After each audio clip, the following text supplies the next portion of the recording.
Are you excited, Mobile Gamer? Yes! I'm excited. I'm actually pretty hyped about this after seeing B2 in action. It's pretty good. B1 Kit is the smartest, most logical thing I've seen in a minute. My goodness. Yeah, we played this game for over 3 years now, and this has to be one of the most unique and well thought out characters. It kind of fits that whole theme of running a whole entire Separatist droid army. So I am very excited about that. And as you kind of said, seeing B2 where he is right now after his rework, we're seeing the future potential of B2 in a Separatist team. So what we're going to talk about today is the future of the meta in Galaxy of Heroes. Will Grievous become the next meta? What's your thoughts on that? I hope they share the meta. Yeah. I think Revan's gone on long enough. I mean, 4 months at 80% is long enough. Yeah. Sharing would be fine. Or at least a counter, like a consistent counter to Revan would be appropriate right now. Right, so there's actually a lot of things alluding to that Grievous will become part of the next meta. I know a lot of people don't want to see it happen. I am one of those people that want to see it happen. And if he does not kill Jedi, I don't want to see it happen. You don't want to see it happen? Yeah, because you love your Revan so much. Yeah, I love my Revan. I think it's going to happen. And if he does not kill Jedi, and if he does not become the next meta, I will delete my channel. Oh, wait, I can't do that again, can I? Anyways, I don't know. It's kind of hard to make marquee characters meta, but they could definitely seem like it's time. Scion was, you know what I mean? Yeah, so Scion was definitely a huge example of how a marquee character, or Nihilus, there are situations where a marquee Nest and all that. So what we're showing right now is an example, just showing you what it looks like right now. Because I made a video about B2, kind of seeing if he has his plug-and-play viability like before, and he definitely has some of it with his increased buff immunity chance and the target lock and stuff like that. But we can't really see the full potential of his new unique ability, his reactive protocol. So what we're showing right now is him in a full Separatist team. Obviously, the Separatists are still garbage right now, but at least we're seeing he's going to keep applying this buff immunity. Crazy. Like, look at all this buff immunity on this team right now. Look at that buff immunity. Actually, I'm surprised that this can actually even hang. To be honest. I mean, this isn't the best Jedi team out there, but it's definitely better than all these characters that we have right here. I mean, the only usable character right now is Dooku on this other team, but this shows you that this has possibilities. I mean, I showed a B2 with Traya. He really helps just keep control of those buffs because Jedi, they have so many attacks on a turn. They're always hitting you. They have all these AoE abilities. So with B2 and a Separatist team, I'm thinking we're going to see what he was doing for Traya, but on a new level. Like, look, another set of buff immunity going on the other team. So there's a few reasons that I'm thinking this is going to lead to at least Grievous sharing the meta. One of them we talked about before is that we see that Jedi Revan's 80% the meta. When's the last time that really happened? I mean, Palpatine maybe got close, but we still had some counters to that. And then Traya maybe got close, but really, no, Traya actually, I don't think she got that close because Palpatine was the best counter to Traya at the time. I mean, Commander Luke Skywalker maybe, but nothing that, like 80%. And with him being dominant for several months now, since October, do you think he's really going to be meta like 80% for another month or two even? It's kind of scary right now because not only Revan in the squad arena, but Millennium Falcon in the ship arena. I mean, it is not diverse right now. It's not very diverse. So I think Grievous is going to be what's going to help make things diverse again, because even in that trailer the other day, in the video description for the gameplay trailer that EA put out, they're kind of saying how Grievous is supposed to be like this infamous Jedi killer.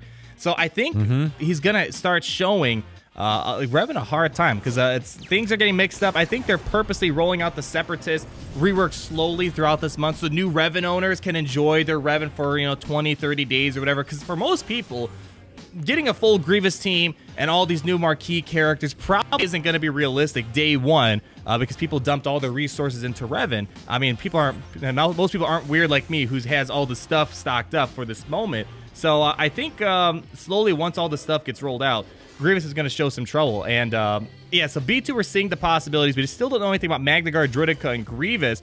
But the B1 Battle Droid, we talked about this a bit in your video. It's a weird character. Why would we want to gear up this character too high? I don't know. Why would we 7-star this character? I mean, well, you gave a few thoughts on it. Share those real quick. Okay, so there's 3 reasons why to 7-star B1. The first reason is that you can use your 6-dot mods. Right. And then you can also take him into the raid. But as far as character stats, really the character doesn't need health protection, potency, tenacity, any of that. Really, only thing it seems like, it looks like, it's offense and speed. And so I don't see You know, a 2-star. I think it unlocks a 2-star. I don't think it's like it's a 2-star, then you get the monster. 3-star afterwards, right? Yeah. So like, I think it may not be like vital to 7-star Gear 12 this character because you know it.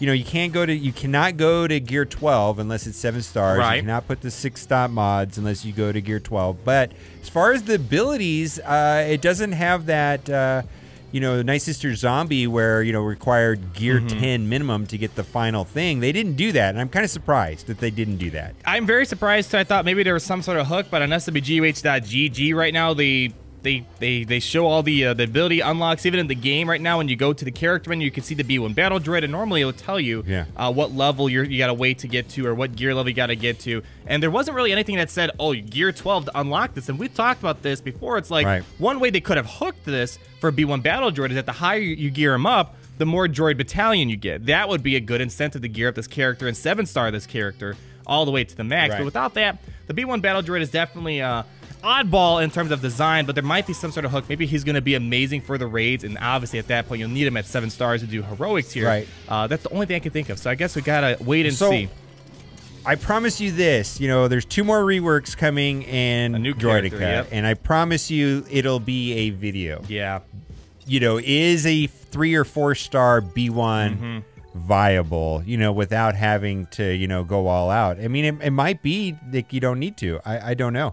I know for me, you know, I know you're going to go all out and spend money on this, but for me, I'm actually kind of, you know, still kind of a little bent, if you will. For Revan and the Jedi and all that stuff. You know, it's so like I'm good. You know, I'm not wanting to you know, like you said it earlier about how Jango Fett really never did much for you, right? Yeah, I mean, well, cause that was a bad time because Jango we saw was good against Traya and all that. They're like, oh, okay, he's got some viability. Bounty hunters are cool now. But then 1 week later, Chewbacca comes out. That kind of made Rebels so OP against Boba Fett or the bounty hunters. And then Revan comes out like 2 weeks later. So Jango Fett had like 1 week of viability, and it was done. Right. So I haven't gotten any use out of him, really. I mean, he sits in the back wall of Territory Wars or Grand Arena, and that's it. So I don't think they'd go down this route with General Grievous instead of, because usually February always brings something pretty big for the game that changes things. Nihilus, and then last year we had Cyan and Emperor Palpatine rework.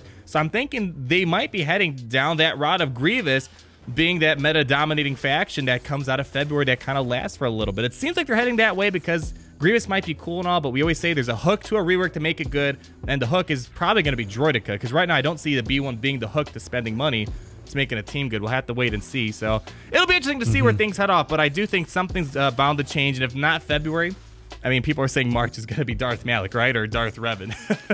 There's that makes sense that they go down that route, you know, but we will see. I mean, they might space it out 2 months, and maybe we'll get a whole bunch of marquees and things like that. We'll see. Right, and yeah, speaking of marquees, just real quick, I know some people do like to spend money on these characters, and I know some people are very excited to buy B1 and hopefully be the Droidica Destroyer droids, and they changed the prices on these packs. We talked a bit on your channel about this, $9.99 to $19.99. Basically, they're forcing you to buy $10 of crystals with the character. For the average person who likes to just casually spend, they're like I know some people that like to buy like the Bastila pack or the Range Trooper pack or the Nest pack, and that's pretty much it. But they just get their crystals free to play. Do you like this change they added? It seems like it's kind of just forcing you to spend more money. That's really all it is. I don't see that much of a benefit. If you want the $10 crystals, you could just kind of go buy them yourselves. You see much value in this with this new pack change they did? I would think if I was a whale, you know, I'm buying the vaults, right? The $100 vaults. And so this is kind of forcing you to buy a $10 crystal pack, which is, so I'm talking about like one extreme. You know, I'm going to analyze this from both extremes, right? The extreme is the whale. Is going to say, well, I would normally bought a vault. Yes, I buy the $9 pack, but you know, spending $20, you know, I'm not getting the same value as if I would have bought the vault. And then a free-to-play player that buys the $10 pack sometimes, it's kind of an insult. You know, for me, I buy the packs sometimes, you know what I mean? So I probably will use the crystals one way or another, you know, so for me, it doesn't change much. Right. I mean, yeah, I don't know. That's a very divisive topic. I see a lot of people ticked up on the forums about it and Reddit and whatnot. Yeah, I see that too. The thing that's a bit more questionable is how, like, so if you want to get B1 and Droidica to 7 stars, you got to go buy marquee pack. So these changes you're going to see, they aren't going to apply to B1, but they will start being applied with the Droidica, where now we're going to get this new marquee mega pack that they're calling. We're going to still have a standard one that's $12.99, I presume, that we've always seen for the past year. It seems like almost every year they change up how they do their marquee structure. I remember when they did it with Krennic, and that was like the first time they did it, super controversial. Then he kind of tweaked the system. So now we're going to get something above just a standard marquee pack, and it's cost pretty much double the crystals. And the shards are going to range, instead of starting at 5, they start at 15. We don't know the drop rates yet. So statistically, you should get a higher average, I would presume, with this new Mega Marquee pack. So maybe if you're planning on going all out on a character, that might be the way to go. What have any thoughts on that? Well, you like this? You don't like it? Well, the average before was, you know, for 1,300 crystals was 7. You know, that was like the mathematical average. So the average can't be less than 15. Right? Okay, so I don't, you know, if someone is a purchaser of these packs, that's fine. Now, what always worries me, and what I've always wondered about, and this is my tin foil right here, is like when you're 20 shards away from you know, finally 7-starring the character, you know, then it drops the monster 100 and something shards or whatever. What if this you know, the packs are better value, but you know, you're gonna get, you know, you're gonna be 1 shard away, and then you have to buy the pack, and it'll give you, you know, 15 shards, and then those 14 go to whatever. I don't know. It might be a good way to balance it out. You might not need as much. You downgrade to the standard marquee pack. I remember way back when they released like Sunfac and Wedge and a B2, they would also toss in shards for other characters with it. We don't have any description of that here, so I don't know if they're going to add that, because I don't get what makes it mega. The only thing I see that might make it mega is that instead of starting at 5 as the lowest, you have 15 as the lowest. But if they threw in some other stuff, maybe like some they added Omega materials one time. So, it might just be time saving and better. What it I is. mean, you're wailing out twice as fast, right? Probably. What and the Palpatine event, the command shuttle was a much better value. I mean, that's like half price, plus you've got credits, plus you were able to collect you know, whatever you're farming, Carbantes or stun cuffs or golden eyes. I mean, I mean, if that is going to be the new format, it's a better value. I mean, if Droidica is going to be launched the way that Palpatine's command shuttle was, I think that would have been amazing. Yeah, Palpatine's command shuttle didn't have a lot of interest to me personally. Yeah, so the ship, I know you made a video about it. I'll leave a card in the top right if you guys want to check it out. And so I don't like the fact that Palpatine's not a command or capital ship. It makes more sense than him being in the middle of a fight. Doesn't make too much sense to me, so that's one thing that kind of irked me. And secondly, the kit doesn't really counter the Millennium Falcon. It just seems to help you survive Tarkin's his super mega attack that he sends all the TIE fighters in, and maybe just steal Houndstooth a bit better. Beyond that, not worth it. But it would now if Droidica maybe was how they rolled out this Galactic Chase, maybe that'd be interesting, because I like the Galactic Chase format. It seems to be cheaper, and you're also farming your other stuff. You're farming your nests, your ships, and whatever characters, maybe Darkside Bastila, and at the same time you're getting ability mats, gear. So it seems to be a way better deal than going straight marquee pack. So I like the system. Maybe not the best first unit to kind of show it off. But so that's kind of my thoughts on what they're doing. They're going to experiment, it looks like, with these packs going forward. As they say on this forum post, we may continue to make more changes or no changes for subsequent marquee events. So obviously they're always going to experiment because this is probably where they make their most money, is on these brand new characters. So now it's time for the giveaway. No. Okay, let's do it.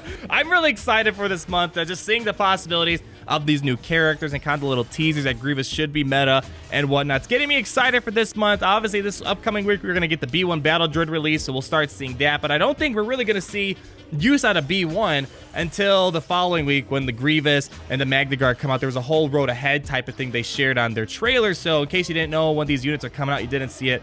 Now you're seeing it right now. So it should be an exciting month, but we got to wait another week or two to finally understand what all this is going to be about. So you guys comment down below. Is the end of Revan coming Do you think he's been king too long? Do you think that there's possibilities of Grievous taking over with just the first few things that we are seeing right now? Let us know down below. But as always, we got to ask Mobile Gamer, any last words of wisdom before I close out this video?